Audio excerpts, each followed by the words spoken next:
어떤 국제적인 동향과 북한과 미국 그런 이제 주요 국가들의 입장에 대해서 이제 좀 설명을 하고요. 그다음에 이제 북한이 어떤 대남 정책을 가지고 있고 내부적으로 어떤지. 그리고 그다음에 이제 또 안에서는 우리 통일 정책으로서의 정부가 어떤 정책을 가지고 있는지. 근데 굉장히 분야가 많습니다. 그래서 그걸 다 할 수는 없고요. 네, 그 중에서 좀 핵심적인 거 중심으로 해서 설명을 드리고 또 궁금하신 거 질문을 대답하는 거 그렇게 한번 해보겠습니다. 이제 화면이 자 이제 보시면요, 여기 이 코로나 상황부터 좀 설명을 드리는 게 좋을 것 같습니다. 그래서 코로나 상황을 보시면은 전 세계의 이제 코로나 상황인데요. 이게 다 아시는 거라서 그렇지만은 어쨌든 지금 7월 10일 기준으로 보면은 WHO에 따르면 1250만 명 정도가 확진이 됐고 빠른 속도로 전 세계 확산이 되고 있습니다. 그래서 장시간 이제 지속될 걸로 저희가 생각을 하고 있고요. 이런 코로나 시대에서 이제 남북 관계가 대북 정책도 이제 좀 달라져야 된다는 그런 생각을 가지고 있습니다. 그래서 이제 포스트 코로나 시대에서는 이제 지금 우리 하고 있는 것처럼 비대면 온라인 사회로 이제 전환이 됐고, 또 정부 역할도 좀 더 확대가 될 수밖에 없고, 국가 간의 이동의 제한, 또 올림픽도 국제 행사도 연기되는 등 굉장히 많은 변화가 지금 있습니다. 그래서 이제 그런 측면에서 이제 새로운 안보 개념이 등장을 했고요. 이거를 이제 보통은 신안보라는 얘기로 이제 하고 있는데, 제가 이제 여기 적어놓은 건 이제 전통적 안보에서는 이제 무기나 병력 등 군사력 중심이면서 또 국가의 영토나 주권을 보호하는 그런 데 이제 중심이 되어 있고 또 서로를 적으로 보는 제로섬 게임이라면은 이 신안보 쪽에서는 인간 안보에 좀 더 중점을 둬서 건강과 경제, 환경, 사람의 생명과 안전이 밀접하게 이제 관련이 되면서 여기에 이제 중심적으로 하는 게 이제 중요한 안보 문제다. 그다음 이제 초국가적인 문제로서 여러 국가 간의 연대와 협력을 통해서 윈윈할 수 있는 그런 환경으로 이제 바뀌었다는 말씀을 드립니다. 근데 본격적으로 이제 저희 남북관계 관련해서 국제적인 거를 조금 말씀드리면 다 언론 통해서 아시는 거지만 지난해 이제 2019년 2월 27일 하노이 북미 정상회담이 있었습니다. 그때 사실은 좀 정상회담이 합의가 잘 됐었으면 굉장히 좋았을 텐데 그게 좀 안 됐다는 게 굉장히 아쉽게 생각을 하고 있습니다. 왜 그러냐 하면은 사실은 그때 합의가 됐다면 영변의 핵시설을 해체하는 게 이제 지금 실행이 되고 있었을 것이고 그리고 이제 그때 제재 일부도 이제 완화가 돼서 북한과 여러 가지 이제 남북 간의 경제 교류라든지 또는 인적 교류 이런 게 좀 더 지금보다는 여건이 좋았을 것 같고요. 그렇게 되면 이제 북한도 꽤 많은 변화가 있었을 거라 생각이 되는데 아쉽게도 그게 노딜로 끝났습니다. 그리고 이제 그런 와중에 6월 30일 날 판문점에서 남북미 정상회담이 있었는데 여기서 이제 실무 협상을 또 하기로 이제 합의가 됐고 그게 이제 시간이 굉장히 흘러서 거의 3개월 반, 4개월 가까이 지나서 스톡홀름에서 북미 실무 협상이 이루어졌는데 여기서도 이제 합의가 이루어지지 못했고 이제 굉장히 좀 안 좋게 끝났습니다. 그래서 좀 아쉽게 생각을 하는데 어쨌든 이런 일련의 과정들이 굉장히 이 남북 관계와 또 북미 관계 또 북한 문제를 푸는데 굉장히 중요한 핵심적인 고리 역할을 하는 그런 국제적인 행사였습니다.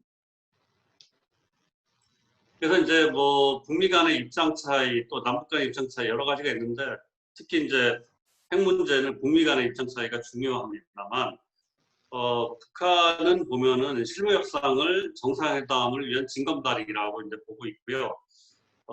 미 측에서는 이 실무 협상을 통해서 실질적인 비핵화 모드면을 마련하는 게 중요하다. 이런 입장을 가지고 있습니다. 그다음에 이제 비핵화 초기 조치 관련해서도 북한은 영변부터 하겠다는 입장이고, 미 측은 영변도 중요하지만 전체 핵 활동에 대해서 중단을 하고 추가적으로 플러스 알파를 더 해야 된다. 그런 입장을 가지고 있습니다. 그리고 이제 상응 조치 관련해서 안전보장과 제재 완화 이런 부분에 대해서도 이제 서로 견해차가 있고요. 그리고 이제 이런 국제적인 상황 하에서 이제 북한이 최근에 이제 우리 대남 여러 가지 이제 동향들이 있었습니다. 이것도 뭐 언론 통해서 많이 보셨는데, 일단은 김여정이 이제 6월 4일 날 담화를 대북전단 살포 관련해서 이제 문제 제기를 하는 담화를 발표했고, 그래서 연락 채널을 6월 9일 날 차단을 하고, 그다음에 개성에 있는 남북 공동연락사무소를 6월 16일 날 폭파를 하면서 소위 북측 주장으로 대적 보복 계획이다 이렇게 주장을 하면서 그런 실체 행동을 했었습니다. 그러면서 이제 총 8번의 담화를 발표하면서 북측 입장을 계속 밝혀왔고요. 그런 담화 중에 이제 총참모부는 구체적인 군사행동 계획을 이제 발표하면서 개성 금강산에 부대를 배치하고 철수한 지피에 군대를 다시 재전개하고 군 경계 근무를 강화하겠다. 그와 동시에 대남 전단을 살포하고 확성기를 다시 설치하겠다고 발표를 했고요. 그러면서 실제로 이제 전단을 만들고 또 확성기도 설치를 하고 있었습니다. 그런 와중에 6월 23일 날 김정은 주재 당 중앙 군사의 예비회의에서 대남 군사 행동 계획을 보류한다고 전격적으로 발표하면서 우리 남한에 대한 비난 표현도 좀 자제를 하고 비난도 중단하고 또 설치 확성기도 다시 철거를 하는 그런 전면적인 또 그 입장을 바꾸는 또 그런 행동을 했습니다.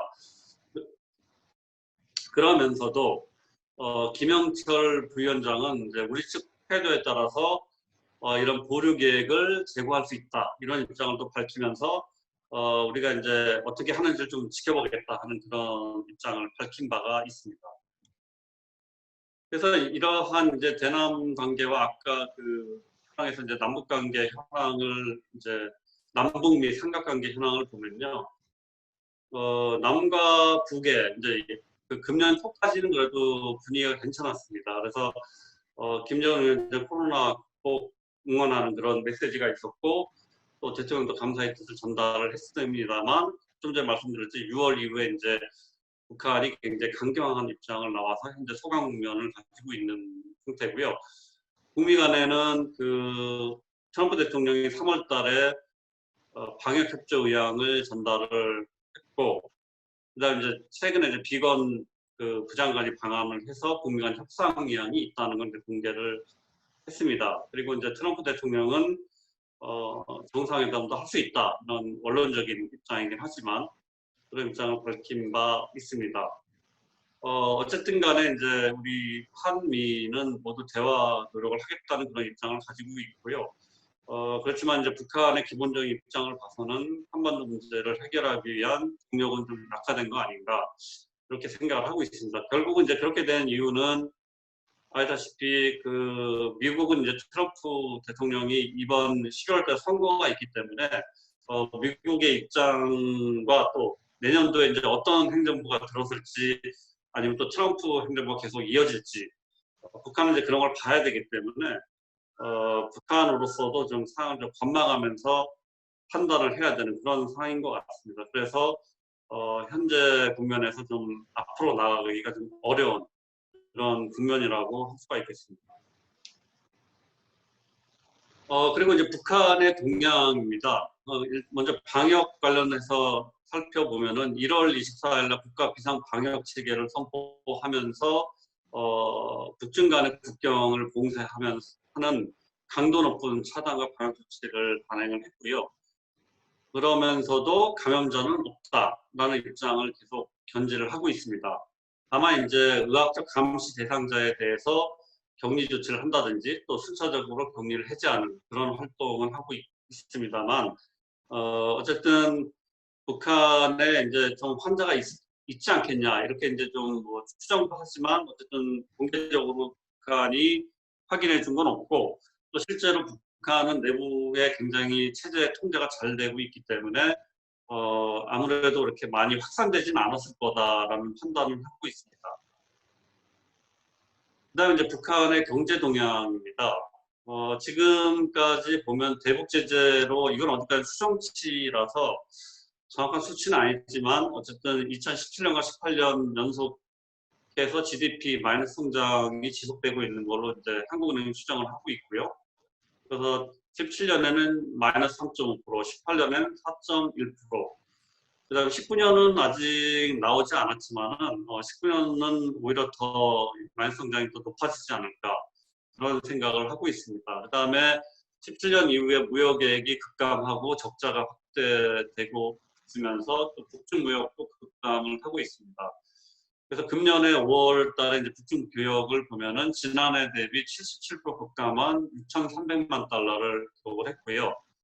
또 그 전달 4월 달에는 2,400만 달러로 지난해 대비하고 90% 급감을 했습니다. 그래서 굉장히 많은 그 북중 교역이 중단이 되고 또 그 감소가 됐다는 걸 알 수가 있고요. 특히 이제 코로나로 인해서 국경을 봉쇄했기 때문에 북한 주민의 생활과 경제 활동 전반에 어려움이 가중되고 있는 걸로 이렇게 판단을 하고 있습니다. 그리고 이제 세관과 항구 등 제한적으로 개방하고 있기 때문에 굉장히 좀 어려움이 있고요. 그다음에 이제 생산량을 보면, 특히 곡물 생산량을 보면은 지난해 이제 464만 톤으로 추정을 하고 있습니다. 그래서 최근 3년 평균이 469만 톤으로 저희가 추정을 하고 있기 때문에 그와 좀 유사합니다. 뭐 약간 적긴 하지만. 근데 어쨌든 이 정도 물량 가지고는 식량이 굉장히 부족하다라고 판단을 하고 있고, 보통은 한 7, 80만 톤은 매년 좀 부족한 걸로 저희는 판단을 하고 있습니다. 그래서 계속 외부에서 좀 지원을 받아야만 좀 안정적으로 북한 주민들이 이제 먹고 살 수가 있는데 그런 게 좀 부족하다. 그래서 이제 계속 지원을 받고 싶어 하긴 하지만 또 여러 가지 지금 이런 상황 때문에 이제 북한이 어렵게 생각하고 있다. 이렇게 판단을 하시면 될 것 같습니다. 그래서 이제 이러한 상황에서 이제 남북관계 추진 방향에 대해서 이제 대통령께서 6월 25일 날 하신 게 이제 가장 최근에 중요한 말씀이라고 할 수 있는데, 여기 보면 이제 우리 체제를 북한에 강요할 생각이 없다. 그 다음에 평화를 추구하면서 함께 잘 살고자 한다라는 그런 메시지를 보냈습니다. 그래서 일단은 끊임없이 평화를 통해서 남북 상생의 길을 찾아서 평화를 이루고 평화가 오래 지속되면은 통일을 볼 수 있다라는 그런 입장을 밝히신 바가 있습니다. 그래서 이제 그런 걸 다시 정리해 보면은 한반도 문제를 어쨌든 우리 남북한, 특히 이제 우리 남한에서 주도를 해서 평화 프로세스의 동력을 회복하는 게 필요하다고 생각을 하고 있고요. 그다음 남북 모두의 최대 현안인 코로나19를 매개로 활용을 해서 인간안보 분야, 아까 설명드렸던 협력을 토대로 경색된 남북 관계를 전환할 필요가 있겠다. 그리고 이제 협력의 점진적이면서도 제도화를 통해서 평화 경제를 활력을 제고하고 전통적인 안보 여부까지 해소하는 그런 게 좀 필요하다고 생각을 합니다. 그래서 이제 아까 얘기한 거 조금 다시 돌아가서 이제 구체적으로 인간안보 분야에서 협력을 어떤 걸 할 수 있는지 봤을 때 저희는 일단 기본적으로 포괄적으로 보건의료 협력이 필요하다라는 생각을 가지고 있습니다. 그래서 그 보건의료 협력을 할 때 원칙을 가지고 해야 되는데 그 세 가지 원칙이 상호 협력을 통해서, 그다음에 지속적으로 협업을 통해서 뭐 민간과 지자체까지 포함해서 하는 그런 걸 생각을 하고 있고요. 그런 원칙하에 감염병을 공동으로 대응하는 체계를 구축하겠다는 거고요. 그다음 백신, 신약 개발 등 기술 협력도 좀 같이 하면 좋겠다. 그런 생각을 가지고 있습니다. 그다음에 접경 협력입니다. 그 안에서 접경 협력으로는 저희가 이제 DMZ 관련된 여러 가지 이제 정부 정책을 발표한 바 있는데, 산림 병해충, 산불 등 재난 관리, 그다음 한강호 공동이용, 그다음 가축 전염병, ASF 관련된 이런 것들을 우선적으로 할 수 있다고 생각하고 있고요. 이게 이제 2018년, 19년 정도까지는 그래도 산림 병해충이라든지 이런 건 좀 일부 진행이 됐었는데, 그 2019년에 하노이 회담 노딜 이후부터 이제 남북 간의 협력에서 여러 가지 좀 문제가 생겼습니다. 그래서 그 이후로 이제 이런 것들이 잘 안 되고 있는데, 저희 정부는 여건이 되면 다시 이런 걸 좀 재개하겠다는 그런 입장을 가지고 있습니다. 그리고 이거는 이제 좀 멀리 보일 수도 있지만 사실은 굉장히 가까운 데 있는 겁니다. 경의선과 동해선을 연결하는 문제인데요. 북측도 관심이 있었던 사업이었고요. 아마 이제 그 2018년에 이제 현지 조사를 하고, 그다음에 서로 이제 그 결과 공유하고 뭐 이런 걸 하고 2019년부터 중단이 되어 있는데, 저희는 여건이 되면은 다시 이제 경의선과 동해선을 연결하는 거를 추진하겠다는 그런 계획을 가지고 있고, 특히 그 여기 동그랗게 되어 있듯이 제진과 강릉 구간은 우리 측 구간인데요. 여기가 지금 끊어져 있습니다. 그래서 그 부분을 다시 연결하는 사업을 추진하기로 최근에 결정을 해서 지금 추진하고 있고, 4월 달에 이제 남북협력 사업으로 예타라고 해서 이제 예비 타당성이라고 합니다. 예비 타당성이라는 것은 정부가 이제 대규모의 구책 사업, 인프라 사업 같은 경우에는 타당성이 있는지를 먼저 따집니다. 그래서 이제 타당성이 있다는 기준이 돼야만 그 구체 사업을 하는데, 남북 협력 사업 같은 경우는 그걸 이제 면제를 해주는 절차를 가지고 있습니다. 그래서 이제 예타를 면제하기로 이제 결정을 했고, 그래서 이제 여건이 되면은 이제 이것도 하려고 하는데, 최근의 상황에서 이제 조금 추진되고는 있지만은 이게 연결이 되면은 환동의 경제권을 이제 개발을 해서, 예를 들면 이제 그 강릉에서부터 쭉 올라가서 원산 거쳐서 여기 지도에는 없지만 두만강 근처에 있는 나진 저기까지 이제 기차를 타고 가서 거기서 이제 바로 국경을 넘어가면 북한에서 이제 러시아로 넘어가면은 핫산이라는 지역이 있습니다. 그래서 그쪽으로 이제 열차가 계속 가서 소위 말해서 TSR을 통해서 유럽까지 이제 연결이 되는 그런 구간이 되겠고요. 또 마찬가지로 경의선도 마찬가지입니다. 경의선도 이쪽은 지금 이미 연결은 되어 있는데, 그 북측 구간에 굉장히 철도가 좀 낙후가 되어 있습니다. 그래서 그 부분을 개량하든지 아니면 뭐 새로 만들어주든지 또는 개선하든지 뭐 여러 가지 방법이 있는데, 그 부분에 대해서 이제 하기로 남북 간에 합의가 되어 있지만 이제 현재 안 되고 있는데, 이런 부분도 좀 같이 하겠다는 그런 입장을 가지고 있습니다.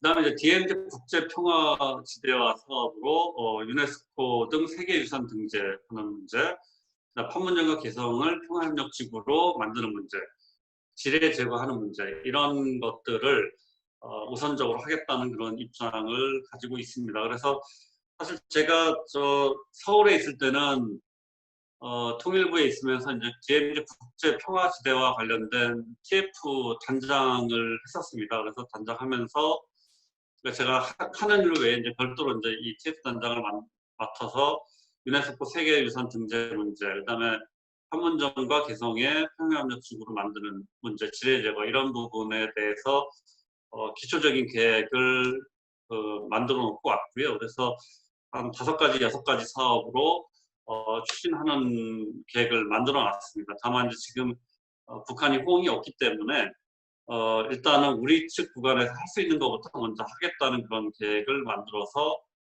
현재 추진을 하고 있습니다.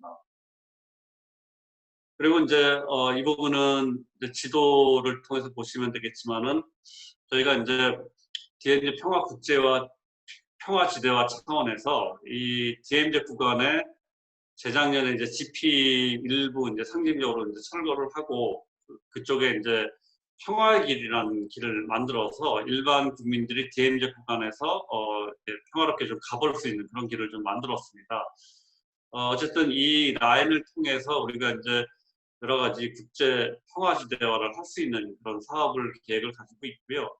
지금까지는 이제 공개하기는 어렵겠지만은 이제 앞으로 좀 더 진도가 나오고 국제적 호응이 있다면은 그쪽에다가 여러 가지 시설도 만들고 예를 든다면은 뭐 국제적인 뭐 평화 대학 또 유엔 대학 뭐 이런 것들도 좀 생각을 하고 있습니다. 그래서 그런 부분도 이 DMZ 지역에다가 만들고 또 DMZ 평화 생태공원 같은 뭐 그런 컨셉의 개념도 지금 생각을 하고 있고 또 이 파주 쪽으로 통해서 하는 그쪽은 이제 개성과 연관된 그런 지역으로 좀 이렇게 개발을 하고 그다음에 이제 이쪽에 고성군 쪽은 이제 금강산과 또 연계해서 하는 뭐 그런 사업들을 좀 생각을 하고 있는데요. 어쨌든 그런 부분도 이제 조금 여건이 좀 더 좋아지면 지금 저희가 준비해 놓은 걸 가지고 하려고 합니다.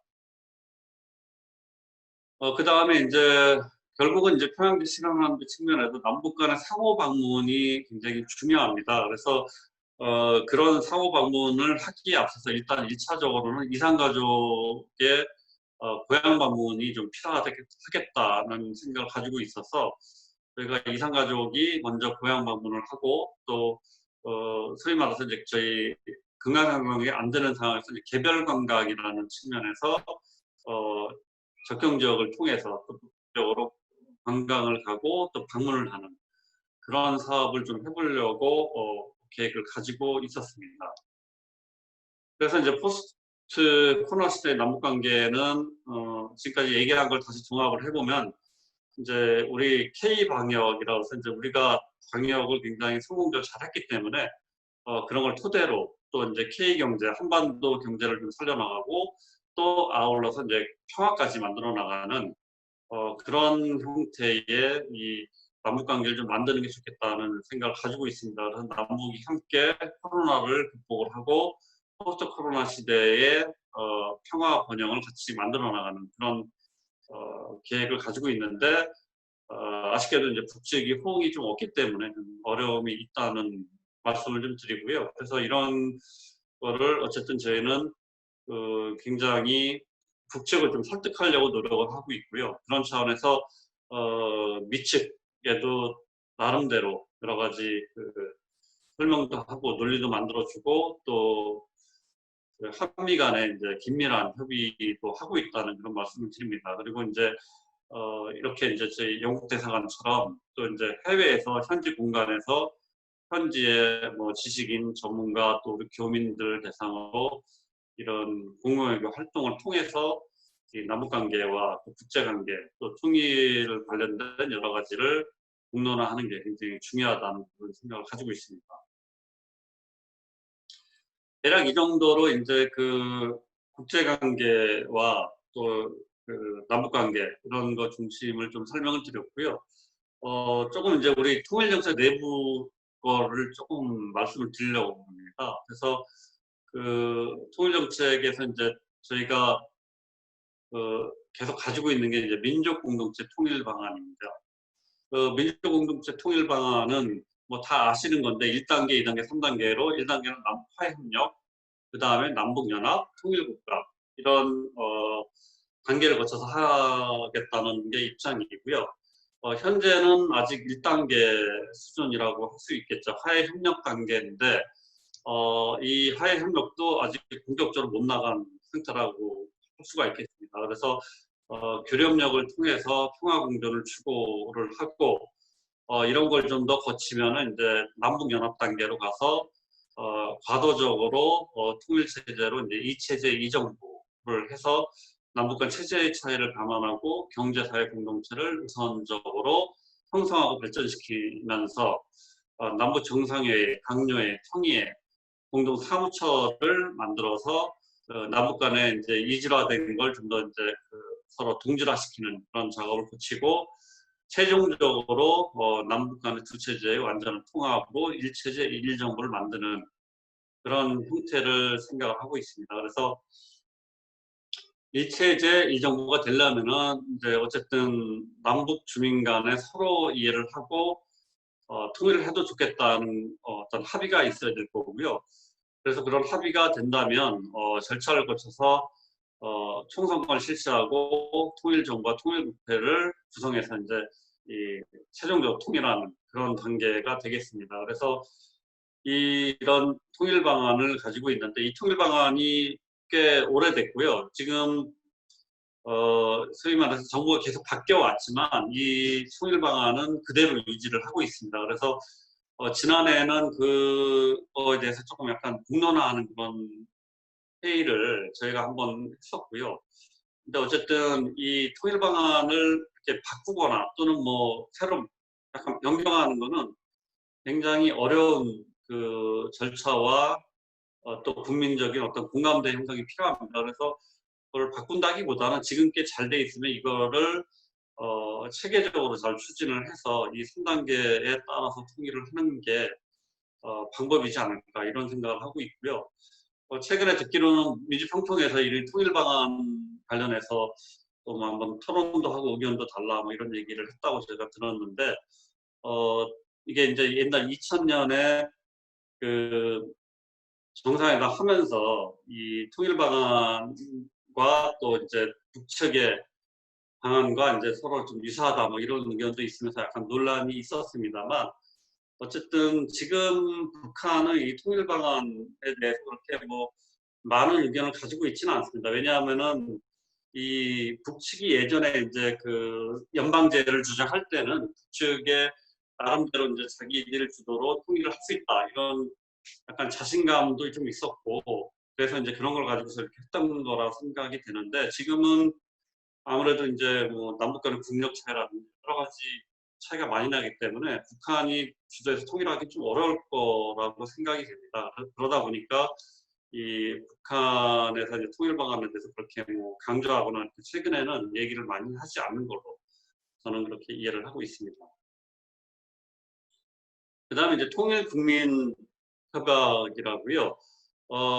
이거는 이제 정부가 계속 바뀌면서 관찰을 해보니까 이 정부의 대북 정책, 남북 관계 관련된 정책이 계속 바뀌어 왔습니다. 그러다 보니까 아까 얘기했듯이 통일 방안 자체는 바뀌지 않았는데 그 정부가 바뀌면서 이제 약간 그 북한을 보는 시각과 또 북한에 대한 대응 방식이 좀 바뀌다 보니까 계속 이렇게 바뀌면은 좀 안 되겠다 하는 그런 관점에서 이 어떤 국민들과 합의할 수 있는 어떤 통일에 대한 어떤 그 기본적인 입장을 좀 만들면 좋겠다는 그런 입장들이 많이 있었고요. 그래서 이제 이번 정부에서는 그런 측면에서 국정과제로 통일국민협약이라는 걸 한번 만들어 보자라는 국정과제가 생겼습니다. 그래서 그게 이제 2017년부터 이제 추진을 해왔는데요. 시간이 굉장히 많이 걸립니다. 그래서 2019년 지난해 4월에 한 2년 동안 노력을 한 결과 평화통일 비전 사회적 대화 전국 시민회의라는 단체를 만들었는데 이 단체는 어, 소위 말해서 이제 보수, 진보, 중도 거기다 이제 그 약간 이 성향 상관없이 종교계까지 포함해서 정파, 이념, 종교, 세대를 초월해서 어떤 전국적인 우리 국민의 의사를 대변할 수 있는 시민회의를 만드는 게 좋겠다 해서 2년 동안에 이제 노력한 결과 이 시민회의가 민간 주도로 창립이 됐고요. 이 시민회의를 통해서 통일 국민 협약을 좀 만들어보는 그런 걸 하고 있습니다. 그래서 그동안에 이제 논의를 거쳐서 총 12개 정도의 의제를 선정을 했습니다. 그래서 그 의제를 가지고 지난해도 했고 금년엔 사실 코로나 때문에 잘 못했습니다. 그래서 금년 이제 좀 하반기 7월달 이후에부터 이제 다시 시작을 지금 하려고 계획을 가지고 있고요. 참고로 말씀드리면은 지난해는 이 행사를 국내에서도 하면서 또 해외에 있는 교민과 동포사회도 하겠다는 그런 의지를 가지고 어, 미국에 가서 했었습니다. 근데 지금 이제 코로나 상황이라 이제 좀 해외 가기가 좀 어렵긴 하지만 좀 기회가 되면은 우리 뭐 영국에 이렇게 그런 걸 해서 영국에서 이제 동포사회와 같이 이런 회의 같은 거를 한번 해보는 것도 저는 좋다고 이제 생각을 해보고 있습니다. 그래서 이제 조금 더 이제 이어서 말씀드리면은 이제 권역별로 이렇게 이제 여기 퍼스트잇 같은 데로 이제 젊은 사람들과 또 여러 대표적인 사람들 좀 모아서 의견을 나누고 그것을 이제 공론화를 해서 이제 공론화한 거를 갖다 의견을 다 모으는 그런 걸 좀 하고 있고요. 그래서 지난해 이제 10월에는 대북 인도적 지원 문제에 대한 종합적인 사회적 대화를 한 바 있습니다. 그래서 그런 주제들을 금년에도 이제 많이 할 거고요. 그래서 이 문제도 사실은 제가 이제 통일부 본부에 있을 때는 이 문제도 제가 이제 관여를 해서 좀 했었는데, 어쨌든 민간단체에서는 이거는 정부가 끼지 말고 민간에서 주도를 하게 해달라 그런 요청이 있어서 저희가 직접 관여는 안 하고 민간에서 이런 거 할 수 있도록 여건을 행정적인 지원과 좀 예산적인 지원을 저희가 하고, 나머지는 아까 말한 그 시민회의 측에서 다 주도를 해서 하고 있습니다. 그래서 이런 활동을 금년도에 이제 좀 더 지난해 한 거를 토대로 논의의 폭을 좀 확대를 할 예정으로 있습니다. 그래서 저희가 생각하기에는 금년도 연말까지 해서 이런 의견을 많이 만들어내서 내년도에는 이제 이 내후년 되면은 이제 정부가 이제 새로 정부가 또 들어서기 때문에 새 정부 들어서기 전인 내년 정도에는 그 공론화된 내용을 다시 모은 다음에 국민들의 어떤 합의 절차라는 게 굉장히 많습니다. 뭐 국민투표를 하면 좋겠지만 국민투표 한다는 거는 굉장히 많은 비용과 시간과 또 논란의 여지가 있기 때문에 뭐 국민투표를 하는 것을 포함해서 또는 국회에서 이제 공론화의 장을 또 열어서 국회의 동의 절차를 거치는 방안, 뭐 이런 것들을 좀 생각을 하고 있는데, 그런 것들을 통해서 내년도에는 이 공론화된 거를 어떤 국민의 어떤 합의가 된 뭐 어떤 문화 형태로 좀 만드는 작업을 좀 해보려고 하고 있습니다. 그래서 내년도에 이제 그렇게 돼서 좋은 결과가 나오고 그게 이제 정부가 바뀌어서 그 다음 정부가 들어왔을 때도 거기에 있는 거는 최소한도로 정부가 바뀌었지만 다 지켜나간다는 그런 원칙을 가지고 하면 좋겠다는 그런 개념화의 이 통일국민협약을 하고 있습니다. 그래서 여기 보면은 이제 그 만족도도 굉장히 높습니다. 공론화 작업으로 하는 거를 이제 그 신고리 원전 같은 거를 했었는데 그것도 만족도 89%가 굉장히 높은 편이죠. 대입 제도에 대해서도 한번 해봤었고요.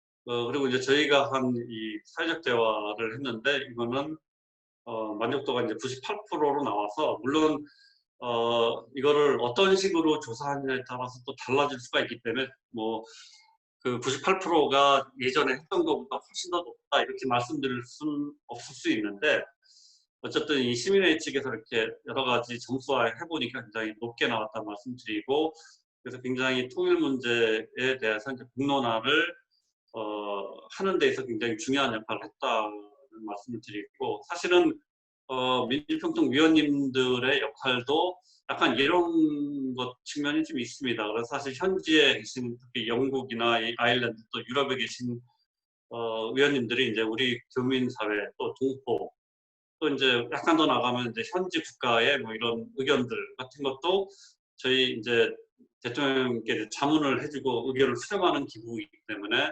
그런 의견들 또 현지 동포들의 의견들을 잘 모아서 또 건의를 해서 이제 서울로 보내주면 서울 사무처에서 대통령께 이제 건의를 또 하는 그런 역할을 하는 거고요. 그래서 그 평통에서 활동할 때 이런 통일국민협약에서 하는 이런 활동도 벤치마킹을 해서 지역협의회에서 그런 활동을 해도 괜찮을 것 같다 이런 생각을 저는 하고 있고요. 그래서 이런 부분들을 참고하셔서 활동을 하시면 좋겠다는 생각이 듭니다. 기본적으로는 이제 평통위원님들께서는 평통 사무처에서 이제 여러 가지 뭐 운영하는 거라든지 또 방향이라든지 이런 걸 좀 알려주고 있기 때문에 거기서 이제 그 설명을 잘 듣고 또 거기와 이제 좀 협력해 나가면서 하면 좋을 것 같고요.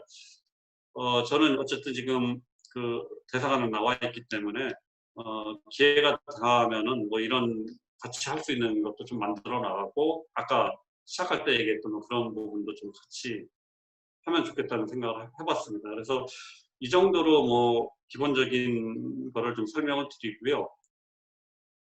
그리고 이제 좀 더 이제 분야별로 상세하게 이제 통일과 관련된 거에 대해서 이제 설명을 듣고 싶으시면 그건 제가 이제 통일교육원하고 좀 협조를 해서 통일교육 과정의 일환으로 프로그램을 좀 짜가지고 이렇게 온라인으로 하면은 좋을 것 같습니다. 그래서 그런 부분도 또 이거 끝난 후에 나중에 이제 또 의견을 주시면은 그런 것도 같이 해서 이제 이 코로나 시대 아니면은 뭐 같이 오프라인으로 하면 좋겠지만은 온라인도 하고 또 필요하면 또 오프라인도 하는 뭐 그런 형태로 하면 좋을 것 같습니다.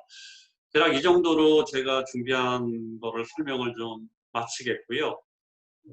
질의라든지 또뭐 그런 거 있으면 좀 얘기해 주시면 제가 또 답변을 드리도록 하겠습니다. 네. 이상으로 일단 이 강의는 마치겠습니다. 고맙습니다. 네, 감사합니다. 지금 질문을 채팅창에 남겨주시면 그 채팅창에 남겨주신 질문을 바탕으로 저희가 의견을 이렇게 답변을 받으려고 하는데요. 네, 공사님 그러면 화면 쉐어 이제 정지해 주시면 감사하겠고요. 네, 감사합니다. 네, 그러면 먼저 지금 질문을 채팅창에 올려주시는 사이에 저희가 준비되었던 질문을 한 가지 말씀드리겠습니다. 유영신 위원님 그리고 제가 질문했던 내용인데요.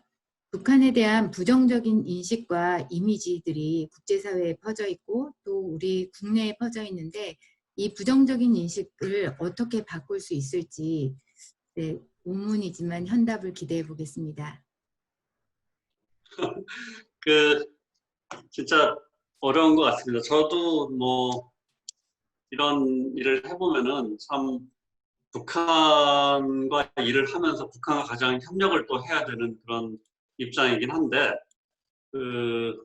굉장히 어려운 것 같습니다. 왜냐하면 북한이 워낙에 그런 활동들을 많이 합니다. 사실 뭐 우리가 봤을 때 굉장히 좀 답답해하거나 좀 화가 나거나 뭐 이런 활동들을 많이 하기 때문에 부정적 인식을 바꾸는 게 쉽지는 않은 것 같습니다.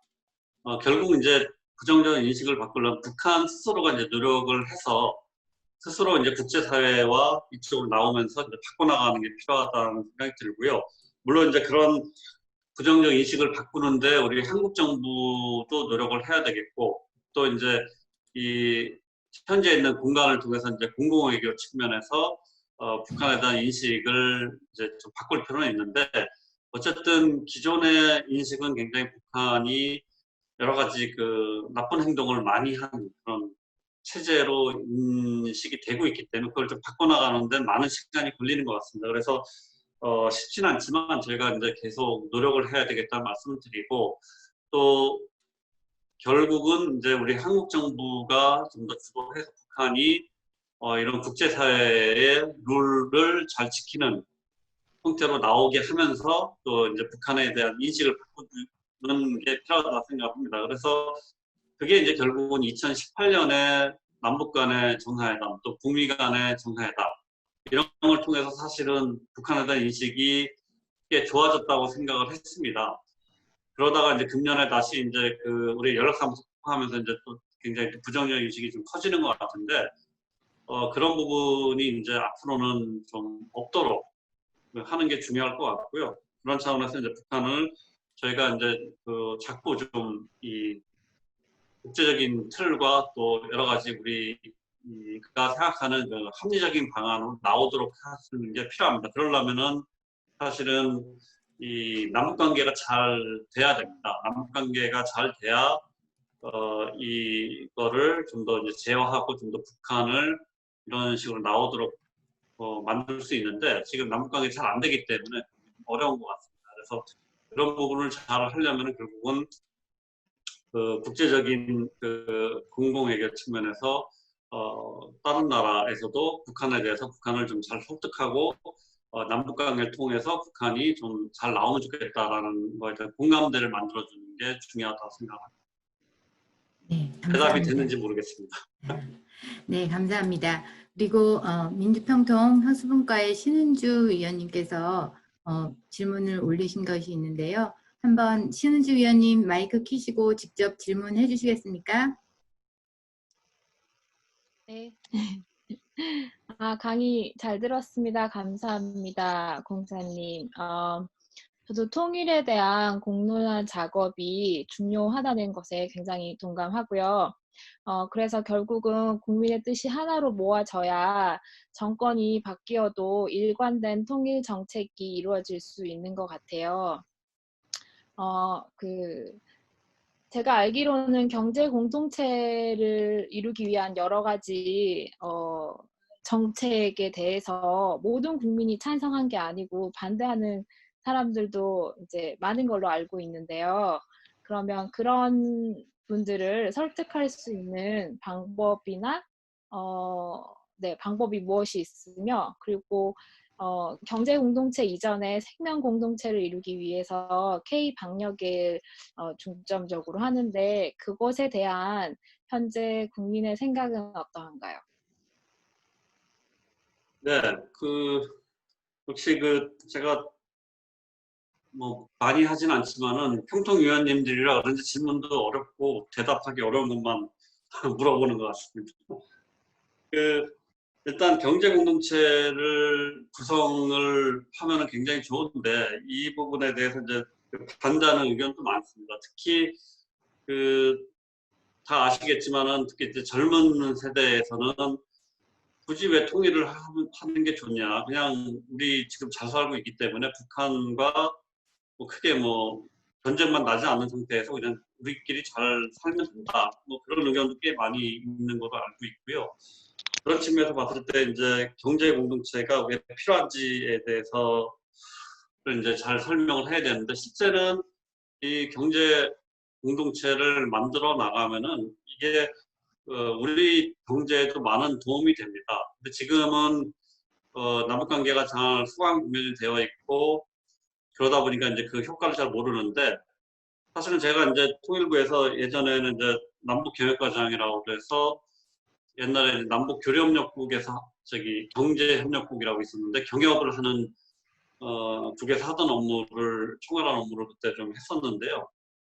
거기서 제가 이제 그 담당 과장으로 있을 때 보면은 굉장히 저희가 우리 경제에 도움이 될 만한 일이 굉장히 많습니다. 남북 간의 협력을 하면 그러면은 우리가 이제 소위 일방적으로 국회 지원을 해주는 게 아니고 북한도 이득이고 우리도 이득일 수 있는 그런 사업들이 굉장히 많이 있거든요.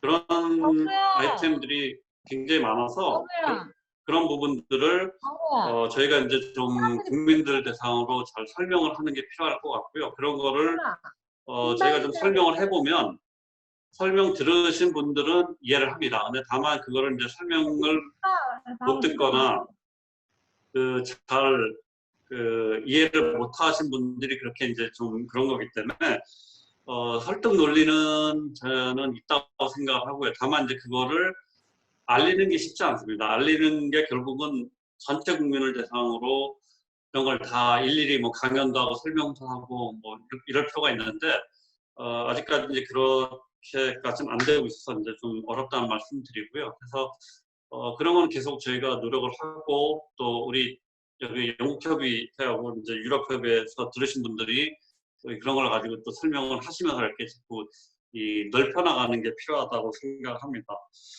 그다음에 생명공동체라는 측면에서 봤을 때 이제 K방역이 왜 중요하냐 하면은 결국은 저희 이게 잘 안 되면은 우리 국민들한테도 이제 안 좋게 되는 거거든요. 결국은 이제 북한 지역에서 여러 가지, 예를 들면 지난해 같은 경우 이제 ASF로 이제 멧돼지가 대인제 통해서 우리 쪽으로 많이 넘어와서 우리 쪽에 이제 전염을 많이 시켰습니다. 그런 거에서 보듯이 또 말라리아도 마찬가지고, 말라리아도 이제 북측 지역에서 말라리아 모기들이 우리 측으로 와서 우리 군인 장병이나 또 DMZ 인근에 사는 주민들을 통해서 전염을 시키고 있고요.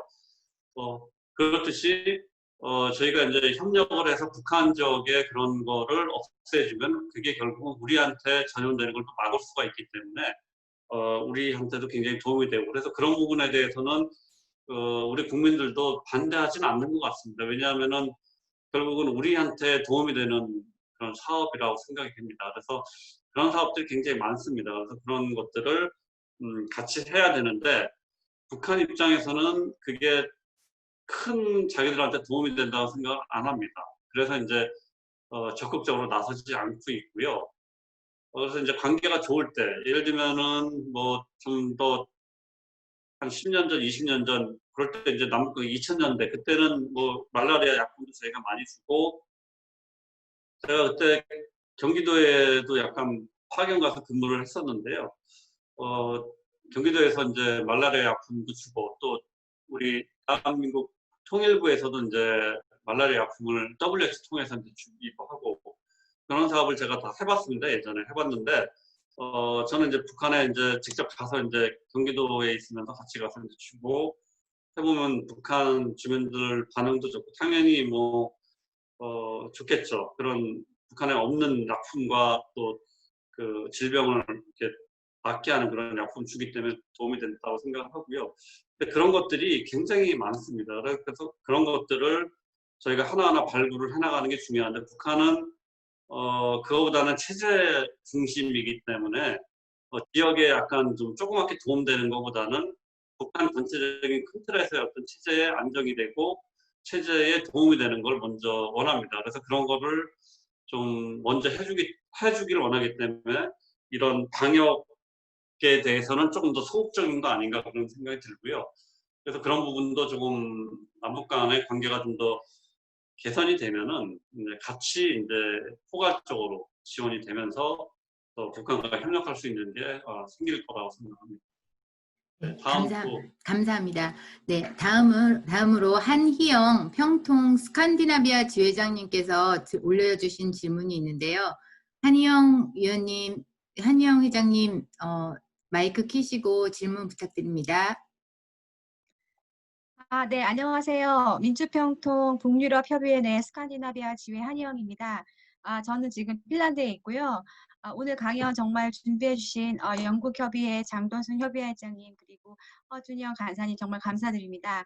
제가 지금 평소에 늘 궁금하게 생각하던 점이, 저는 이제 평통이 위원이 된 지 지금 18기에 이어서 이번에 19기 두 번째 활동을 하고 있는데요. 평소에 늘 궁금했던 점이 이제 민주평통 영국협의회뿐만 아니라 유럽 내에서 나아가서 전 세계의 민주평통, 그리고 또 다양한 기관 단체들이 자유와 평화를 향한, 특히 한반도의 자유와 평화를 향한, 그리고 남북 통일을 향한 정말 수많은 과제들을 안고 다양한 활동들을 오랜 시간 동안 제가 아는 범위 내에서는 정말 지난 70년 남북 분단이 된 이후로부터 꾸준히 해오고 있는데, 지금 저희가 하고 있는 이 활동들이 정말 소위 힘이 빠지거나 지치지 않게 할 수 있게끔 성과를 볼 수 있는 그런 어떤 현실적으로 이런 활동들이 한반도의 평화나 나아가서 통일에 영향력을 어느 정도 줄 수 있다고 보시는지, 제가 감히 이승신 주 영국 강사님의 질문을 드려보겠습니다. 네, 좋은 질문인데 참 대답하기 어려운 질문 같습니다. 그 내용 자체가 굉장히 포괄적이기도 하고 약간 구체적이지 않긴 한데요.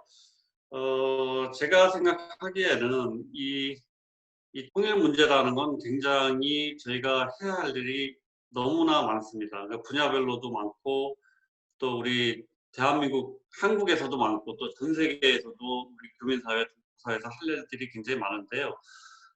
그런 측면에서 봤을 때, 이제 여기 영국협의회나 유럽협의회나 여기에 계신 분들도, 현실적으로 이제 활동을 해서 해야 될 일이 많은데, 특히 이제 이제 외교적 관점에서 봤을 때는 이 북한에 대해서 이 유럽 지역 국가들이 그렇게 우호적이진 않습니다. 그러니까 뭐 당연히 북한이 우호적인 활동을 하지 않았기 때문에 우호적이지 않은 게 당연하다고 저도 생각을 하고 있고요. 다만 이제 보면은 이제 북한의 비핵화 문제라든지 또 비핵화를 하면서 이제 제재 완화 문제라든지 이런 부분에 대해서 굉장히 좀 뭐랄까 좀 강경한 입장을 가지고 있습니다. 사실 유럽 지역 국가의 대부분들이. 근데 이제 사실은 저희가 이제 통일 문제를 푸는 데 있어서 강경한 입장과 원칙적 입장을 갖는 건 맞지만 또 이 북한을 설득해 나가려면은 남북 관계를 좀 우리가 앞세워서 이렇게 비핵화와 같이 병행을 하지만 이 남북 관계를 통해서 할 수 있는 여지가 많다는 거를 알리는 게 되게 중요하거든요. 그래서 그런 부분을 이 현지에 있는 교포분들과 우리 평통위원님들이 좀 해주시면 그게 뭐 그렇다고 이쪽의 어떤 외교가 또는 이 나라의 모든 걸 뭐 바꾸거나 뭐 이 정도는 아니겠지만 약간의 그런 정서와 필요성 같은 거를 좀 이렇게 널리 알리면은 좀 도움이 되지 않을까 그런 생각을 저는 개인적으로 하고 있고요. 그래서 그게 이제 결국은 공공외교 또는 통일 공공외교 차원에서 좀 적극적인 활동이 필요하고 그러려면은 이제 본인이 살고 있는 지역 또는 이 나라 여기에서 이제 우리 교민들 간의 어떤 그 활동도 중요하지만 지역과 이쪽에 있는 전문가들 또는 뭐 이쪽에 정치권에 있는 분들한테도 그런 게 좀 필요하다는 걸 좀 이렇게 기회가 될 때마다 얘기를 해주면 그게 이제 많은 변화가 생긴다고 저는 생각을 합니다. 그래서 무조건 이제 북한과의 관계를 활성화하는 게 나쁘지는 않다는 거를 좀 이해할 필요가 있는데 그런 걸 좀 잘 모르는 그런 분들도 있고 모르는 국가 또는 이해를 잘 못하는 국가도 많이 있다는 말씀 드리고요. 그래서 그 저희가 이제 통일부에서 이제 해외 출장을 가끔씩 가는데 그 가서 이제 어떤 이런 거를 그쪽 전문가들하고 설명을 해보면 실제로 이분들이 잘 모릅니다. 이 북한의 입장과 그다음에 이 남북관계 상황 잘 모르는데 그런 거는 이제 저희가 그렇다고 매번 뭐 전 세계를 순회 공연하듯이 다닐 수는 없으니까 그때 이제 하는 거에 만족할 수밖에 없지만 여기 평통위원님들이 이제 그런 역할을 조금 기회가 되면 해주면은 저는 큰 도움이 될 거라고 생각합니다. 네, 이상입니다. 네, 답변 감사합니다. 한충일 그 청년문과장님께서 질문하신 게 있는데요. 한충일 위원님 질문 부탁드립니다. 네, 먼저 훌륭한 강연 정말 감사드립니다, 공사님. 저는 이제 이 질문을 드리는 게 제가 이제 앞으로 10월부터 영국 캠브리지에서 박사를 시작하는데 북한의 통일 정책을 연구하려고 해요. 그래서 이제 이 질문을 드리게 됐고요. 김일성, 그다음에 김정일, 이 김정은 시대에 걸쳐서 북한이 그래도 견지하고 있는 통일 방안은 고려 연방제 또는 낮은 단계의 연방제인 것으로 알고 있습니다. 이제 냉전 체제가 계속 있었던 당시 70년대, 80년대에는 김일성 그 주석이 먼저 공세적으로 고려 연방제로 우리가 통일하는 방안을 제시하기도 하고 남측에 그런 자세들을 많이 보여왔었고 또 6.15 선언 당시까지만 해도 뭐 김정일 위원장이랑 김대중 대통령께서 같이 이제 그 합의점을 찾아 나가기로 했다라는 어떤 말도 하셨고요. 그런데 이제 최근에 판문점 선언이나 이런 어떤 최근 북한의 모습들을 쭉 보면 어떤 통일 아젠다를 쭉 공세적으로 밀고 나가기보다는 현상 관리하는 어떤 측면을 많이 보게 되었고 그래서 제가 좀 조심스럽게 체제 안전 보장이 되고 또 여건이 조성되는 어떤 그런 발판이 마련되어야 북한 내부에서 통일에 대한 담론이 더 형성될 것 같다는 생각을 해보게 되었는데요. 공사님께서는 지금 북한이 과거에 비해서 통일이라는 어떤 담론에 좀 소극적인 자세를 취하고 있다고 생각하시는지 또 그런 어떤 북한 내부에서도 통일을 지도부 차원에서 통일을 좀 진지하게 준비하고 있다고 보시는지 좀 의견을 얻고 싶습니다.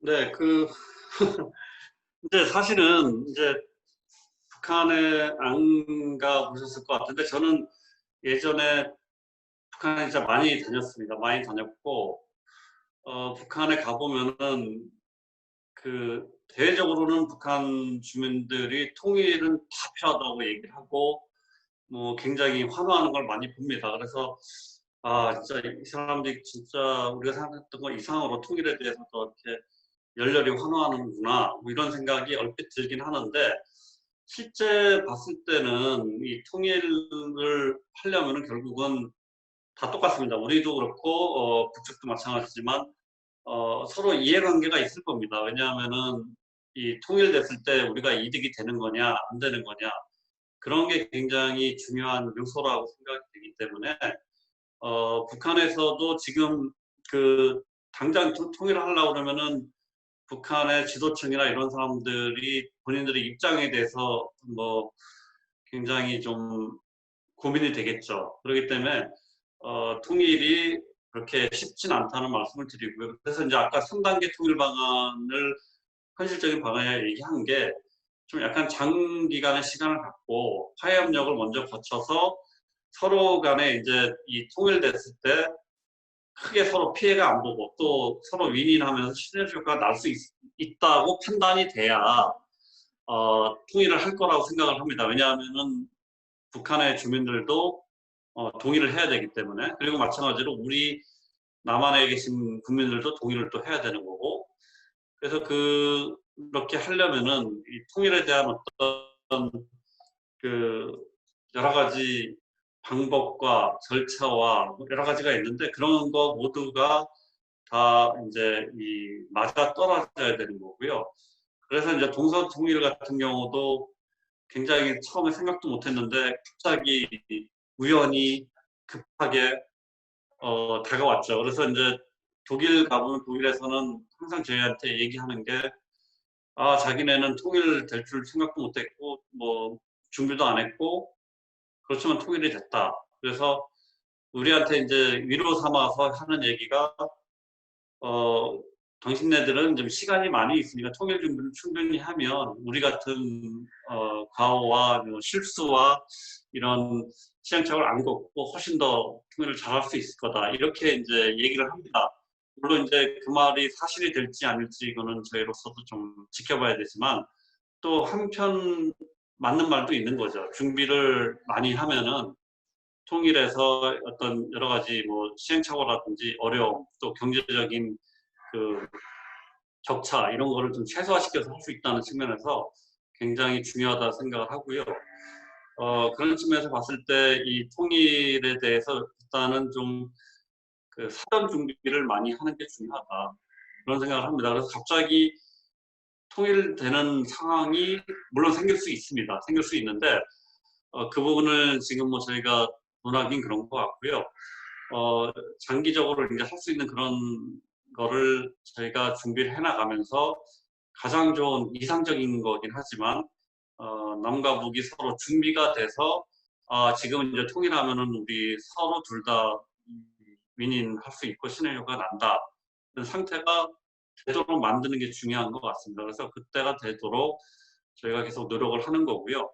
그리고 이제 그거를 좀 가급적이면 좀 빨리 되도록 하는 게 이제 저희의 역할인 것 같습니다. 그래서 저도 이제 통일부 들어온 지 한 27년 차 됐는데, 그때 들어올 때 통일 꼭 될 것 같았어요, 사실은. 90년대 초에. 그래서 좀 있으면 통일 될 수 있겠다. 막 이런 생각하면서 통일부 가서 이제 통일 금방 하고 또 여러 가지 이 통일과 관련된 일을 하면서 나도 좀 통일의 어떤 역사 현장에 좀 있어보자 이런 생각을 가지고 통일부로 왔는데 와보니까 벌써 27년이 지나도록 뭐 좀 개선은 됐지만은 계속 됐다가 다시 또 후퇴하고 또 앞으로 나갔다 후퇴하고 뭐 이런 게 좀 반복되고 있고요. 그리고 또 좋은 게들도 가끔씩 있었지만 그걸 저희가 다 놓친 것 같습니다. 그래서 그런 통일의 문이 열렸다가도 놓치고 그러고 있기 때문에 그런 문이 열렸을 때 문이 닫히기 전에 그 통일의 문을 우리가 열고 들어갈 수 있도록 노력을 하는 게 중요한 것 같습니다. 그래서 그런 거를 이제 우리가 굉장히 준비를 해야 되고 북측에서도 뭐 대외적으로는 통일이 필요하다고 생각하고 통일되면 좋겠다고 생각하겠죠. 그렇지만 통일이 됐는데 자기들 체제와 또 지금 그 체제를 유지하고 있는 그 권력층 있는 사람들이 나한테 피해가 오면 또 안 될 거라고 생각하기 때문에 그게 또 이해가 상충됩니다. 그래서 그런 부분을 종합적으로 보면서 이제 준비를 해야 되고요. 그렇기 때문에 굉장히 통일이 어려운 것 같습니다. 그래서 이제 박사과정 가신다고 하니까 제가 그 우리 대사님께 메일 보낸 거 저한테 전달해서 제가 봤어요. 그리고 홍충일 위원이 어떤 분이신가 봤는데 오늘 여기서 만나서 반갑고요. 앞으로 또 뭐 그런 거 있으면은 또 개인적으로 저한테 전화 주시면 제가 또 별도로 또 설명을 드리고 여기서 또 너무 길게 갈 수는 없으니까 이 정도로 설명을 마치겠습니다. 또 질문 있나요? 네, 지금 질문이 많이 올라온 많아요? 상태라 어떻게 지금 질문을 앞으로 3개만 더 받아도 될까요? 좋습니다. 뭐 하는 김에 다 하죠. 뭐. 네, 그러면 대답이 근데 뭐 제가 이렇게 잘 하는지 모르겠어요. 너무 감사합니다. 그러면 먼저 우리 김도원 위원님께서 질문하신 내용이 있는데요. 네, 김도원 위원님 질문 부탁드립니다. 네, 네, 오늘 공사님 아주 많은 이야기를 해주셔서 대단히 감사하고요. 아까 이제 이야기를 들으면서 공사님께서 이제 그동안 우리나라 정부가 준비해온 남북의 화해와 협력 과정들 많은 사안들 여러 가지 얘기를 주셨는데 이제 문제는 그것이 진행이 안 되고 있다는 것 같아요. 그래서 2018년 이제 그 4.27 평화 선언한 이후에 북한은 나름대로 이제 선제적인 핵시설 해체도 하고 좀 성의를 보였는데 미국은 굉장히 좀 배타적으로 나가고 종전선언도 거부하고 이제 하노이 회담을 미국이 제안해놓고도 이제 거기서 결렬을 시키는 이러한 이제 상황으로 가면서 사실 중요한 당사자인 우리나라도 이 한미 워킹 그룹이라고 하는 이 틀 속에 갇혀서 실질적으로 우리나라가 주도적으로 어떤 평화 통일에 대한 진전을 이루지 못했다라는 비판을 많이 받고 있다고 듣고 있습니다.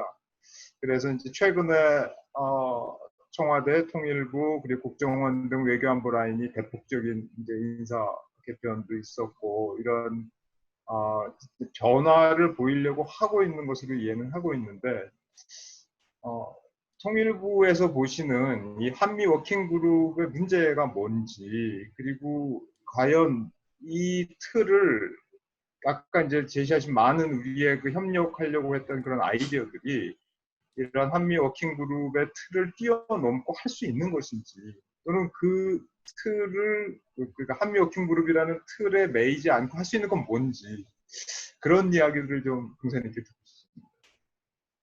네, 혹시 한미 워킹그룹에 참여를 누가 했는지 알고 계시나요? 혹시 통일부에서? 전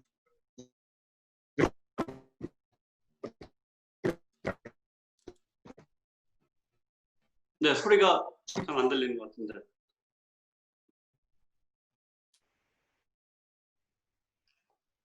네네네. 들리시나요? 네, 지금 다시 얘기해 주시죠. 잠깐 안 들렸는데. 네. 네네. 아니요. 그러니까 한미 워킹그룹이라는 들리시나요? 한미 네, 워킹그룹 안에는 주로 외교부가 주관하는 것으로 저는 들었습니다. 저 정확히는 모릅니다. 한미 워킹그룹이 어떻게 구성되어 있는지. 네. 사실 제가 좀 설명을 드리면요. 한미 워킹그룹에서 통일부에서 제가 참여를 했고요. 그래서 제가 이제 사실은 잘 압니다만 그거를 또 뭐 구구절절히 다 설명을 해주기는 좀 어려운 점은 있습니다. 근데 어쨌든 그런 건 있어요. 이제 북측에서는 이제 워킹그룹을 통해서 이게 결국 우리 한국 정부가 미측과 모든 걸 협의해서 미측 입장대로 소위 말해서 이제 주체적인 어떤 그런 의견 없이 한다 뭐 이런 주장을 하고 있고요.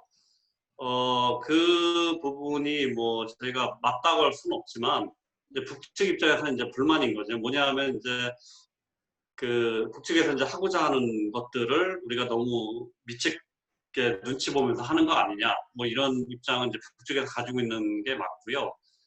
근데 그렇지만은 이제 현실적인 측면에서 봤을 때 우리가 굳건한 한미 동맹을 기치로 하고 있고 또 지금까지 그렇게 이제 저희 한국 정부는 한미 동맹을 가장 중요한 이제 정책으로 가지면서 지금 살고 있고 또 이제 한미 동맹이 만약에 좀이라도 흐트러지면은 아시다시피 국내에서 굉장히 많은 그 논란이 있고 또 혼란이 조성이 될 거라는 것도 잘 알고 있을 겁니다.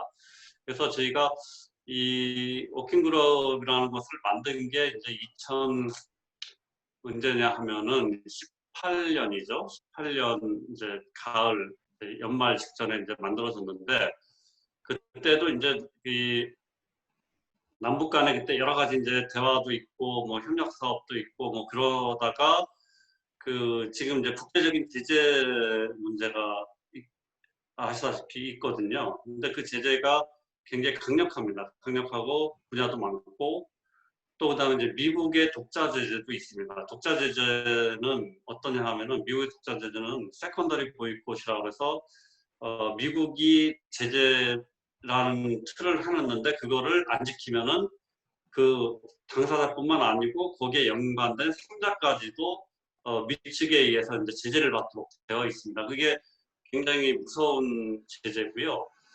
만약에 이제 그런데 만약에 우리나라 대기업이든 어디 하나가 걸리면은 굉장히 큰 문제가 됩니다. 우리 국가 경제에도 큰 문제가 되고, 근데 이제 실제 그런 부분에 대해서 이제 그 우리 국민들이나 뭐 잘 모를 수 있어요. 실제 그게 얼마나 큰 파급 효과가 있는지. 그래서 이제 너무 이제 그런 거 무시하고 해도 되는 거 아니야 그런 의견들을 주시는데 현실적으로는 그런 거를 무시하면 안 되고 저희가 좀 잘 지켜야 된다는 말씀 드리고요. 그러려면은 한미 간의 이제 긴밀한 공유와 협력이 필요하다고 볼 수가 있습니다. 그런 면에서 워킹그룹이 그런 점에서 굉장히 역할을 했다. 그런 말씀을 드리고요. 근데 어쨌든 그런 거를 그 밖에서 보기에는 통일부가 너무 좀 소극적으로 하는 거 아니냐. 네. 그렇지만은 그런 건 이제 균형 감각을 가지고 또 우리 경제와 또 우리 한미 동맹에도 문제가 되지 않도록 하면서 또 우리가 해야 되는 일을 해야 되기 때문에 그런 걸 감안해서 하다 보면 조금 북한 입장 또는 이제 북한이 아닌 뭐 일반 외부에서도 너무 이게 좀 잘 진도가 안 나가고 뭐 속도가 늦어지고 뭐 이런 거 아니냐 이런 문제 제기를 하는 분들도 꽤 있는 걸 제가 알고는 있는데 현실적으로 그런 걸 다 감안을 해서 해야 되는 거고요. 왜냐하면 정부가 하는 일은 어쨌든 신중하게 하면서도 우리 국민들한테 피해가 가지는 않도록 해야 되기 때문에 그런 걸 좀 감안해서 해야 된다는 말씀을 드리고요. 그리고 그만큼 아시다시피 뭐 미국이 굉장히 중요한 역할을 하는 국가이고 또 그렇기 때문에 우리가 미측과 긴밀하게 공조하면서 하는 거는 필요합니다. 다만 이제 그 정도의 차이는 있을 겁니다. 이게 이제 어느 선에서까지 그런 협력을 하고 어느 선에서 안 해도 되는지 이런 부분은 이제 제가 할 수 있는 문제는 아니고요. 그거는 이제 좀 더 이제 위에서 정무 라인에서 좀 더 이제 그 결정을 해주면 거기에 따라 할 수는 있겠지만 어쨌든 정부 입장에서 그런 걸 다 감안해서 신중하게 해야 된다는 거는 아주 명확하고요. 그런 건 좀 감안해서 이해를 해주시는 게 좋겠다는 거를 제가 말씀을 드립니다.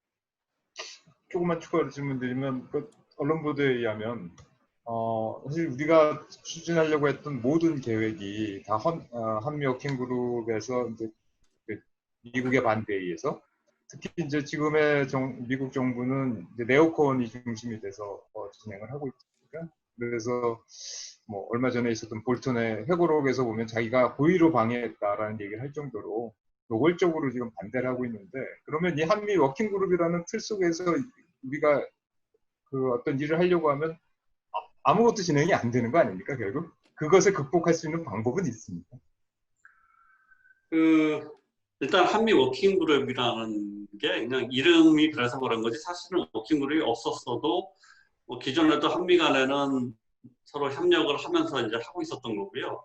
다만 이제 그게 이제 일종의 그런 거를 약간 막는 채널 아니냐 뭐 이렇게 이제 오해가 되고 있는데 그런 건 아니라고 생각을 합니다. 그리고 이제 볼턴 회고록 저도 봤고요. 볼턴 그러니까 미국도 마찬가지입니다. 우리 한국도 마찬가지지만 그 미국도 그 안에서의 뭐 진영이 있는 거고 이 남북 관계와 뭐 이런 거에 대해서 이해관계가 다르거든요. 다르니까 남북 관계 빨리 잘 됐으면 좋겠다는 의견을 가진 부류도 있고 또 반대의 부류도 있고 그러니까 이제 그거를 저희가 잘 활용을 해야 됩니다. 결국은 그런 거는 그쪽에도 있는 거고 우리도 있는 거기 때문에 우리가 이제 기회도 잘 맞아야 되는 거고 그래서 그런 부분은 이제 결국은 이제 우리가 이제 미측을 설득을 하면서 또 실무적으로 할 수 있는 게 있고 약간 더 좀 더 고위층에서 할 수 있는 게 있는데 그런 거를 이제 잘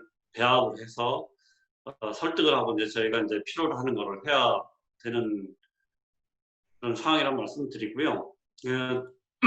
기본적으로 워킹 그룹이 문제가 있기보다는 지금의 전반적인 상황에서 이제 이 남북 관계가 나가기 어려운 그런 측면이 있는 거죠. 사실은 아까 얘기했듯이 그 하노이 회담이 합의가 됐으면은 어떻게 됐을지 한번 생각을 해보시면 금방 이해가 됩니다. 왜냐하면은 하노이 회담에서 합의가 돼서 북한의 이제 영변 시설을 이제 제거하기로 되고 또 그다음에 그에 따른 상응 조치로 제재 완화가 일부라도 됐다면 그 제재 완화된 거 가지고 남북 간에 할 수 있는 게 많았겠죠. 근데 그거를 지금 못하고 있는데 그 제재가 안 풀려서 그런 거거든요. 저는. 그러니까 이제 워킹 그룹이 그거를 막는 게 아니고 제재가 막고 있는 거죠. 엄밀히 말하면.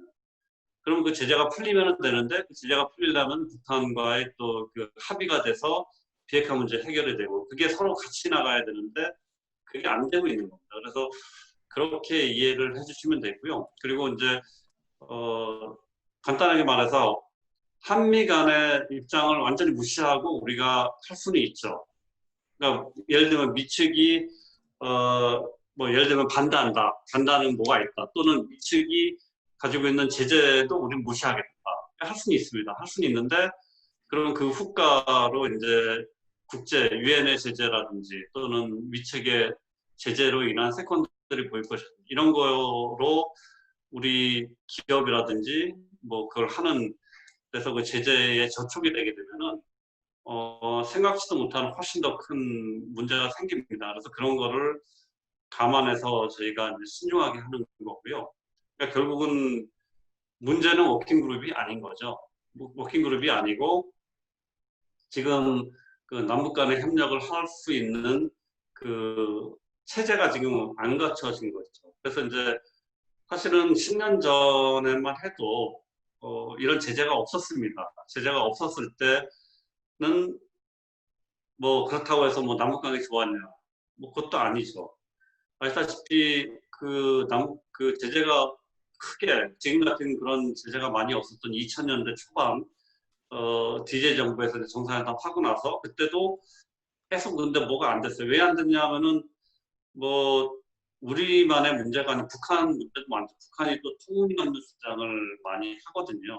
그러기 때문에 그런 것도 감안을 해서 저희는 이제 해야 되는 거고 또 일방적으로 북한이 원하는 걸 더 들어줄 수는 없습니다. 그래서 그 결국 북한이 원하는 걸 들어주면서도 또 국제사회에서 이해를 해야 되거든요. 국제사회에서 이해 못하고 한국 정부가 왜 저렇게 하느냐 뭐 또 이렇게 해서도 안 되기 때문에 그런 걸 좀 종합적으로 감안해서 해야 된다는 측면에서 봤을 때는 워킹그룹이 문제가 아니고 어떤 지금 국면에서 뭐 제재라든지 또는 여러 가지 뭐 꼭 제재가 아니더라도 뭐 또 이렇게 합의하면서 제재 없이 할 수 있는 것도 있지만은 지금 국면에서는 뭐 제재에 해당이 안 돼도 할 수 없다 뭐 이렇게 판단하는 사업도 있거든요.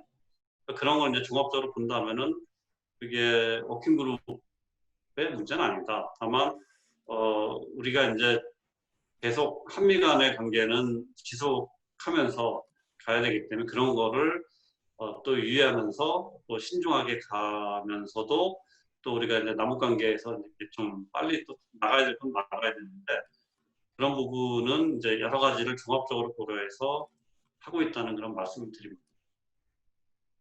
네, 네, 감사합니다. 그리고 이제 다음으로 아일랜드 코크의 심영보 위원님께서 두 번이나 질문을 주셔서 네, 심영보 위원님 질문 부탁드립니다. 선생님, 좋은 강연 감사드립니다. 질문 드리겠습니다. 영국에 망명한 북한 주민들이 있는 걸로 알고 있는데요. 국제사회에서 북한 주민의 인권을 위해서 대한민국 차원에서 진행되고 있는 사항들이 있을까요? 그러니까 국제사회에서요. 네, 잠깐만요. 조금만 다시. 네. 국제사회에서 그러니까 망명한 북한 주민들을 위해서 뭔가 이렇게 진행되고 있는 사항들이 있는지 그거 네. 하나 하고요. 그 다음에 다른 하나는 좀 개인적인 질문이긴 한데 유럽 여행 중에 북한 주민들을 만나는 경우가 있는데 그럴 때는 어떤 마음 자세로 대해야 될지 이 두 가지에 대해서 질문드리겠습니다. 잠깐만요. 이게 안 들리죠? 지금. 들리시나요? 들립니다. 네, 네? 네, 들려요? 들립니다. 네네. 됐고요. 일단은 국제사회에서 이제 이 망명한 분들에 대해서 하는 거는 사실 딱히 공통적으로 말씀드릴 수 있는 건 없고요.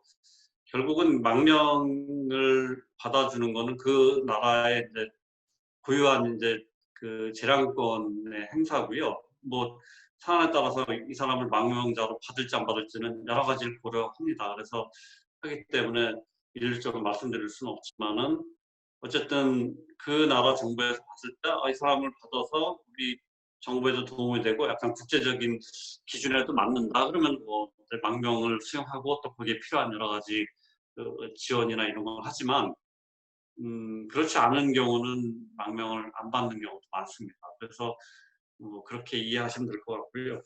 그다음에 이제 북한 주민들을 이제 해외에서 갑자기 만나면은 이제 당황할 수 있겠죠. 근데 당황하실 필요는 없고요. 이제 지금 우리 교류협력법상에 따르면은 그 접촉 신고를 이제 해야 되는 거고요. 근데 그냥 우연히 지나가다가 뭐 이렇게 뭐 인사말 뭐 하고 지나가는 뭐 이 정도는 뭐 거기에 해당이 안 될 수 있는데, 그러니까 예를 들면은 저희가 예전에 유권해서 내린 거에는 식당 같은 데 가서 뭐 그냥 공사원이 가서 이렇게 뭐 갖다 주면서 말 한마디 한 거 이런 거는 뭐 이렇게 크게 문제는 없다. 근데 이제 뭐 북한 주민인 걸 알고 그분하고 이제 좀 대화를 나누면서 뭔가 좀 여러 가지 정보를 얻거나 이런 경우는 당연히 이제 이거 접촉 신고를 해야 되는 그런 사안이고요. 다만 그것도 이제 교류협력법에서 이제 이번에 좀 개정하는 안이 뭐 확정은 안 됐지만 하여튼 그런데 좀 더 완화하는 그런 생각 가지고 있는 것 같고요.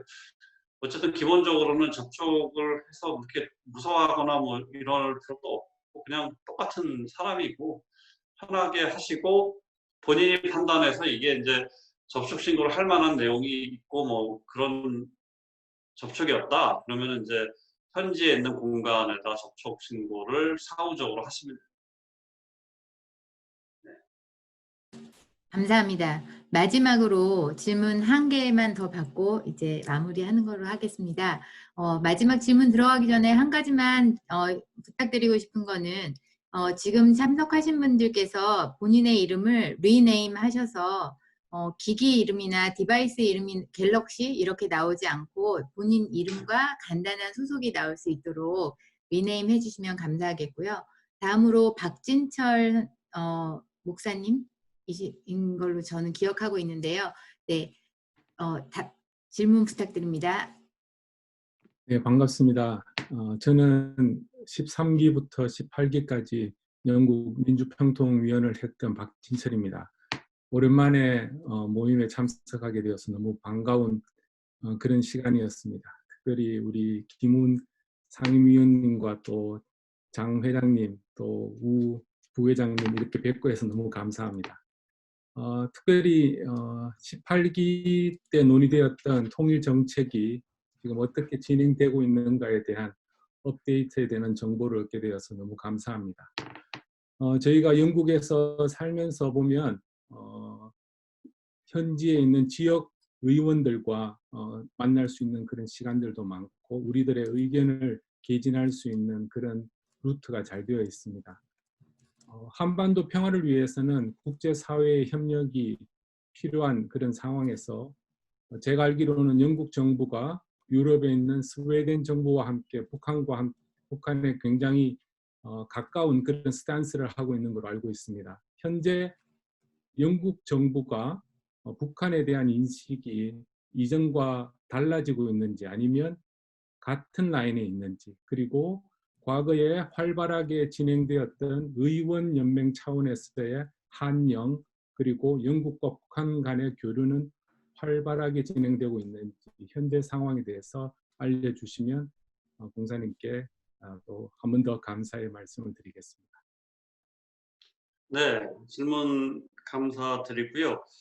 일단 영국의 인식은 크게 바뀐 건 없는 것 같습니다. 왜냐하면 이제 어떤 바뀌려면은 이제 북한의 어떤 큰 입장 변화가 있거나 해야 되는데 크게 이제 없다고 이제 판단을 하고 있는 것 같고요. 그러다 보니까 이제 북한의 비핵화 문제를 가장 크게 이제 보고 있는데 북한이 비핵화를 하겠다는 의지가 있는 거냐 없는 거에 대해서는 약간 좀 부정적인 인식이 있는 거로 저는 판단을 하고 있고요. 그렇기 때문에 비핵화가 지금 되지 않은 상태에서는 북한의 제재 완화는 할 수 없다.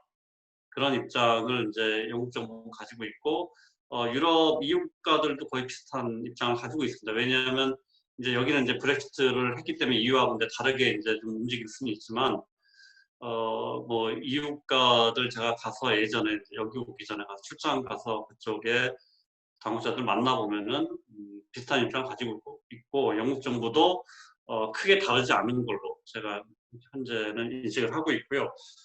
그 다음에 이제 그 의원연맹 차원에서 뭐 그런 것도 지금은 굉장히 좀 어려운 국면인 것 같습니다. 왜냐하면 이제 코로나 때문에 특히 그렇고 아시다시피 영국 그 대사관이 북한에 있습니다. 그렇지만은 지금 몇 달 전에 지금 철수를 했고요. 철수해서 지금 그 영국에는 아니 그 북한에는 영국 대사관 직원들이 지금 없습니다.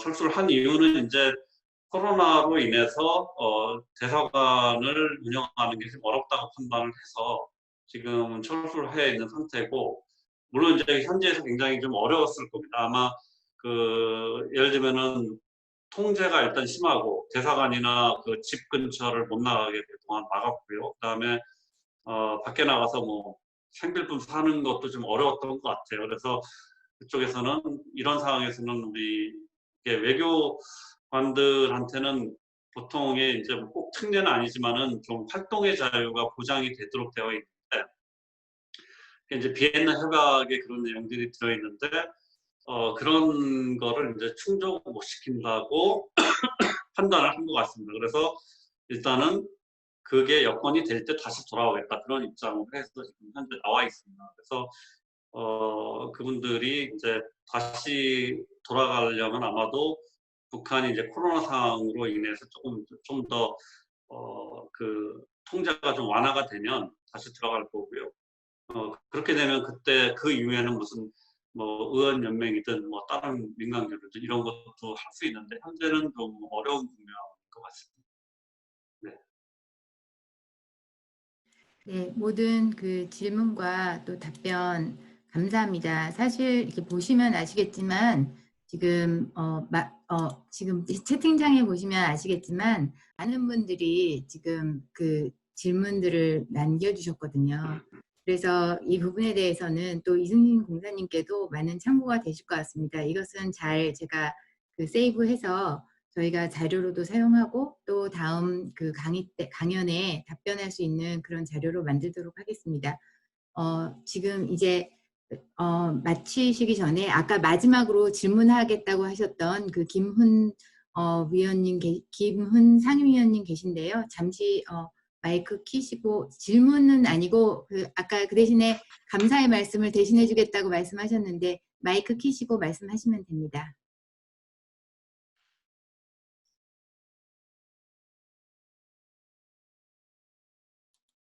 언뮤트 하시면 되거든요.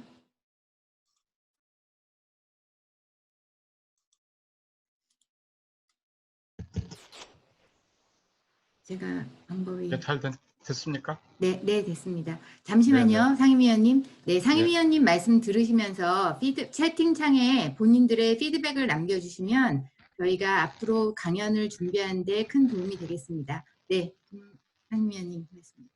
예. 공사님 오늘 저 휴일인데 이렇게 장시간 동안 정말 명강의 해주셔서 진심으로 감사드립니다. 그리고 또 우리 영국 그 19기 협의회 자문위원들 한 분 한 분의 질문 수준이 어느 협의회 못지않게 상당히 높은 수준이어서 매우 경의를 표합니다. 제가 12년 전 14기 협의회장을 했을 때 당시에는 이제 국정원 공사님이 저희 강연을 많이 맡아주셨는데 우리 공사님은 역시 통일부에서 오래 재임하신 덕분에 아주 그 통일 정책이라든지 향후 우리 남북 간의 그 나아갈 길을 정책적으로 잘 제시해 주셨고 과거 그 공사님은 남북의 그 어떤 정세라든지 북한의 그 어떤 내용, 실질적 내용 이런 걸 많이 전해 주셨는데요. 특히 그 저희 14기 때는 대사관의 공사님들이 이런 강연 같은 거 또는 1박 2일 워크숍 같은 경우도 적극 참석해 주셔가지고 협의회 지원을 많이 해주셨습니다. 뭐 지원이라는 게 다른 거 있겠습니까? 좀 오셔가 좋은 말씀 해주시면 좋지. 그리고 또 저희가 14기 때 이제 설날 뭐 이렇게 추석 때도 뭐 북한 탈북동포들과 같이 행사를 자주 했는데 그때도 공사님들이 꼭 참석해 주셔가지고 또 함께 해주셔서 격려도 해주시고 그랬습니다. 그래서 오늘 강연 잘 들었고요. 앞으로도 이런 좋은 기회를 만들어 주셨으면 고맙겠습니다. 감사합니다. 감사합니다. 네, 모두들 만나 뵈서 너무 반가웠고요. 네, 그 채팅창에 그 메시지 남겨주시는 동안 또 서로 인사하시고 이제 자유롭게 바쁘신 분들 계시면 자유롭게 떠나시면 되겠습니다. 감사합니다.